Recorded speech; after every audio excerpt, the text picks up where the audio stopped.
곧 이어서 성공적인 가정 목회를 위한 프로그램 갓 패밀리가 방송됩니다.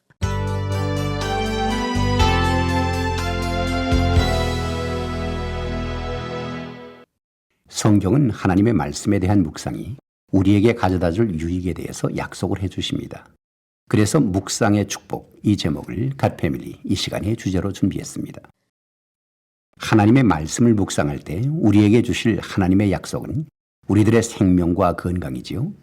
이처럼 말씀 묵상을 통해서 얻게 되는 유익이 우리의 육체와 관련이 되어 있다는 사실은 정말 놀라운 일이 아닐 수가 없습니다. 그런데 건강하고 긍정적인 생각이 우리의 몸을 이롭게 한다고 하는 것은 이미 우리가 잘 알고 있는 사실입니다.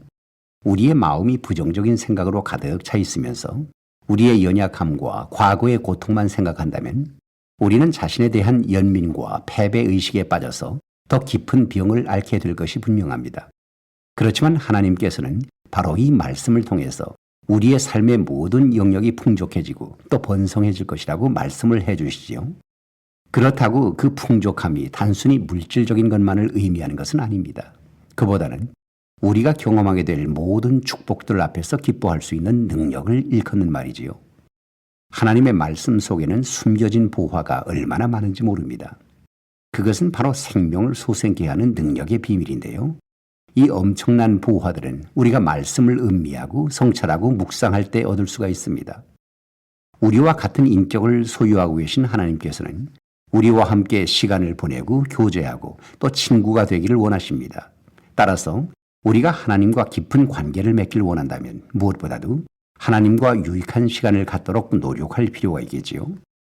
우리도 어떤 사람과 자주 만나게 될 때 그와의 관계가 깊어지듯이 우리가 매일 규칙적으로 하나님을 만나게 될 때 우리의 인생을 뒤바꿔 놓을 놀라운 하나님의 은혜를 체험할 수가 있습니다. 자, 이 같은 은혜는 사람의 의지적인 노력의 결과가 아니지요. 다만 일정한 시간을 떼어내서 매일 하나님 앞에 나아갈 때 하나님께서는 예비하신 특별한 축복을 만끽할 수 있도록 우리에게 그 소중한 시간들을 허락해 주신다고 하는 겁니다.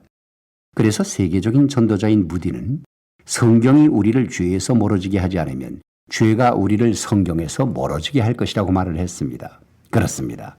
우리가 하나님의 말씀을 묵상하면서 그 말씀이 생각 속에 가득하게 되면 죄의 소욕과 하나님의 마음을 아프게 하는 모든 생각들을 물리칠 수가 있는 거지요. 그래서 우리는 하나님께 더 가까이 나아갈 수 있게 됩니다. 그렇지만 이와는 반대로 부정적인 생각만 하면서 언제나 자신의 문제에만 골똘하는 사람은 결국 더 많은 결점과 잘못만 발견하면서 낙담 속에서 인생을 허비하게 됩니다. 그래서 우리는 말씀 묵상을 통해서 언제나 참되고 고귀하고 진실되며 또한 감동과 은혜를 끼치는 생각들로 우리의 마음을 채울 필요가 있는 거지요.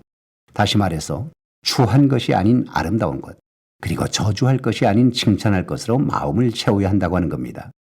이것이 바로 빌립보서 4장 8절을 통해서 우리에게 주시는 승리하는 삶의 비결이기 때문인 거지요. 그래서 오늘 아침에는 날마다 성경이라는 귀중한 책자를 여러분과 함께 나누고 싶습니다. 갓 패밀리 강한삼이었습니다.